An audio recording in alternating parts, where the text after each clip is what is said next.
When Nintendo's first handheld console was aging out, what we got was a bit of a half step. But if you look into it, I am the Game Collector and this is Second Opinion Games, and today we look at the Game Boy Color and how it's not that bad.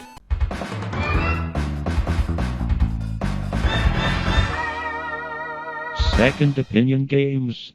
Cruisin Exotica. When we first played this game, it was probably in the arcade, which is pretty fitting because it's an arcade-style racing game. Fast and furious, hitting that nitro, doing boosts, maybe a couple of flips, and then we played it on Nintendo 64 and realized that we were lied to about what that console was truly going to be. Playing on the Game Boy Color, we knew it was going to be a dumbed-down mess, but graphically, this was quite impressive. Coming off of the original Game Boy, seeing this in color was something to see and behold, but my god, it runs at like 15 frames per second, and the music just repeats on an endless loop. Also, it feels like you don't have any real control over your car. It's like one of those little toys where like the map runs in the background and you just move your car back and forth. And whether the fact that it actually did anything doesn't really matter because you're just trying to waste some time.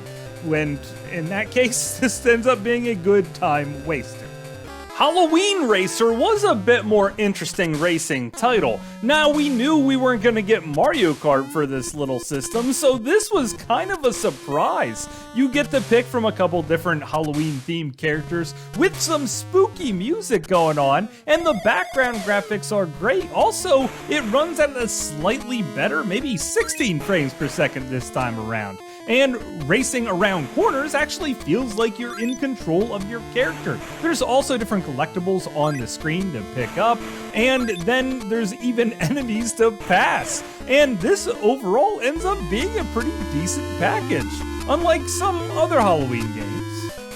Toonsylvania. What can I say about this? Well, Toon means cartoons, and Sylvania means woods. So they could be just entirely in the woods. I don't know because I can't get past the very first level of this game where you play as Igor. Now I say you play as him because you obviously are in somewhat control of him, but he basically does whatever he wants to do. Mostly you're just going to be listening to the music because the overall sound effects don't seem to be there. The colors are relatively vibrant for the Game Boy Color, but that is the best thing I could possibly say about this game. I recommend you stay away from it. Baby Felix in Halloween Town also had a slightly spooky theme going on, and if you love the game for the NES and maybe even had the original Game Boy version where it was not that much different from the NES, and you liked all the different transforming into different things and the crisp action platforming that had, well, then you'd be sadly disappointed in this game. Sure, it has a smaller version of Felix and jumping with blind jumps that could lead to your death, or maybe not, is somewhat interesting, but this game is probably something you should stay far away from. It's really hard to even make it past the first darn level because of all of those blind jumps, and I gotta say, you should probably stay away from it. How about Extreme Ghostbusters though? Well, to start off the game, Egon has red hair. So if that tells you anything about what experience you're in for, well, you had no idea. Controlling your proton pack is very difficult as hitting left and right while you're firing moves the proton beam up and down. And if you think this is awkward, it really is, but not nearly as awkward as the platforming, which is just slow and sluggish. However, you still have to know where to go, right? Because this is just even worse in that department. You have no idea where to go, it's hard to hit anything, and Egon, again, has red hair. This is definitely the red-headed stepchild in a horrible list of Ghostbuster games. Wendy Every Which Way is a game based off of a side character in the Casper the Friendly Ghost series, so I was not expecting anything when I picked this one up. However, I was wrong, because this was made by WayForward, the same people that made the Shantae games, and yes, it's a great experience from start to finish here with Wendy. It's an action platformer game where you can control her either jumping on the ceiling or on the ground. Every level is perfectly crafted around this mechanic, and there's also power-ups which will strengthen your wand as you play through. They also act as your health bar here, so if you get hit, then your wand will go down in power. But it's all about playing smart and actually thinking about what you're gonna do in advance. Also, the outright control you have over your character is what truly makes this game fun, other than the strategizing, the great music that goes on, and even the rough voice sampling. By all accounts, this should not be one of the best games on the platform, but it clearly is. WayForward was truly working their magic on this one. Wario Land 2 was also an action puzzle platformer game, making a very sharp turn from Wario Land 1, which was Super Mario Land 3, which was very confusing and also remade for the Game Boy Color in sort of a half step. However, Wario Land 2 was definitely made for the system, and it definitely takes advantage of its color palette to one of the greater extents, and also the tight gameplay here. I love how the fact that Wario has all of his money stolen and he has to get it back, and the story is just carefully crafted. Your house gets filled up with water by the burglars because they watched Home Alone too many times, and then you have to shut off your alarm clock, break in through your house and work your way through the water, shut that off, and then you have to drain the water from your mansion before trying to get every last penny that you already stolen back. This is a creative game with multiple endings, by the way, and it is definitely one that should be in everyone's library. Super Mario Bros. Deluxe. Yes, it's Super Mario Bros. 1, only zoomed in. Also, if you have one of those Game Boy printers, there's some extra functionality there, but who has one of those, and does the paper still work for those anymore? No, they probably don't. Now, even though I love playing Super Mario Bros. On the go, I found it really hard because of how zoomed in that screen was. It leads me to die very often, actually, and the controls feel a little slippery. But honestly, they were exactly the same as on the Nintendo, and I just play way too many modern Mario games. So going back was a little bit tough. But what this game truly has, why you have to absolutely play it, is for the overall map, which shows you moving through this world. And it's neat to see how the levels were crafted themselves and how the map just comes into play. After you destroy a castle, you get to see it crumble, and then you move on. And there's definitely an emphasis on clearing every single level in this game, which is something that a lot of people never did. Usually you just take the warp in level 4, and then you finish the game and it's over. And you never see 5, 6, or 7. And that's just a shame, because this is a terrific game.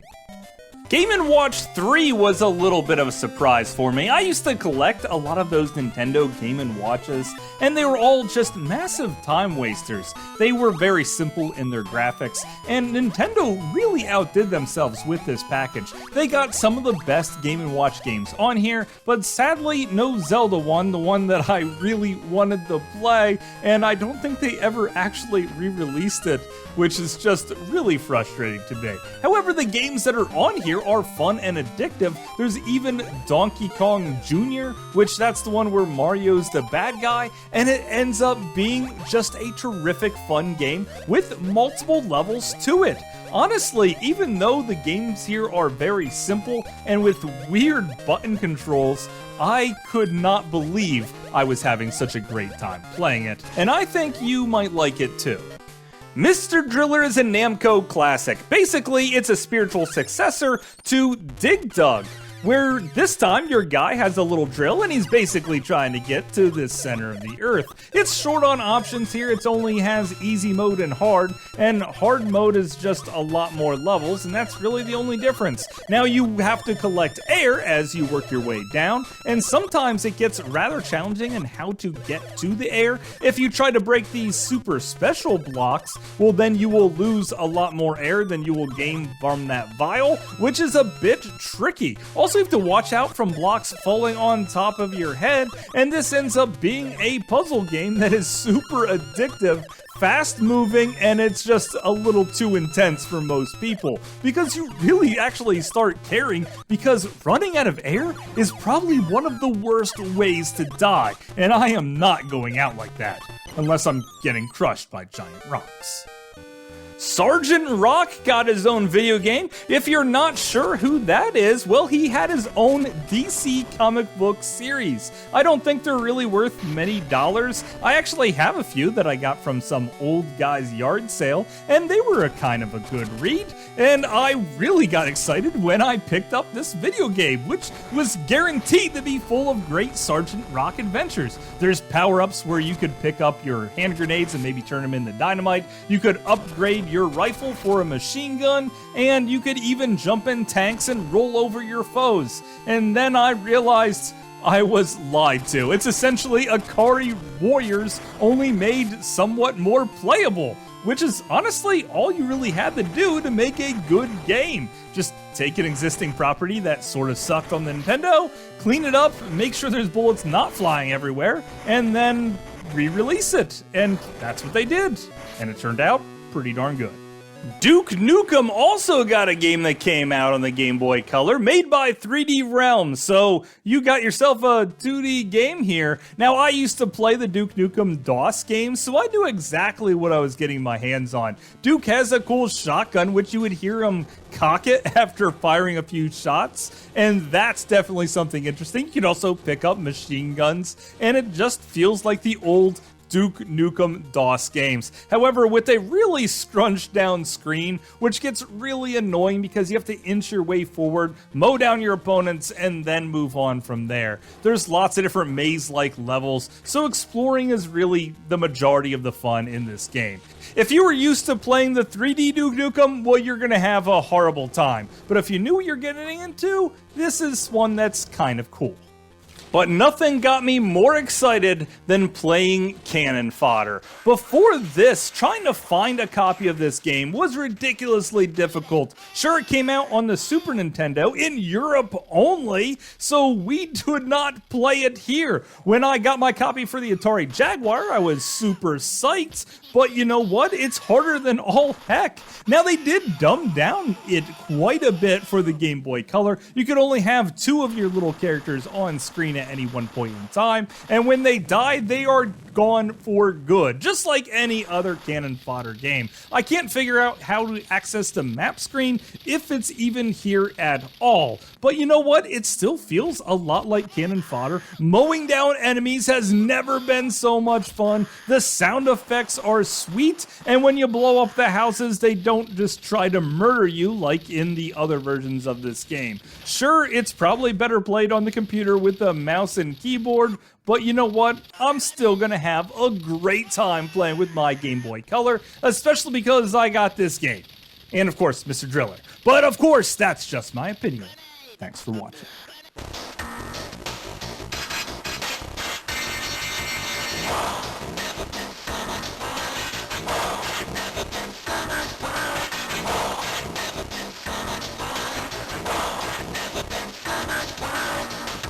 Hopefully you guys enjoyed this video. I had a great time making it, even though I had to suffer through a lot of really bad Game Boy Color games. There are so many bad Game Boy Color games. It's hard for me to say you should collect for this little half-step console, but you know what? Sometimes finding those good hidden gems out there are what really makes it all come together for me.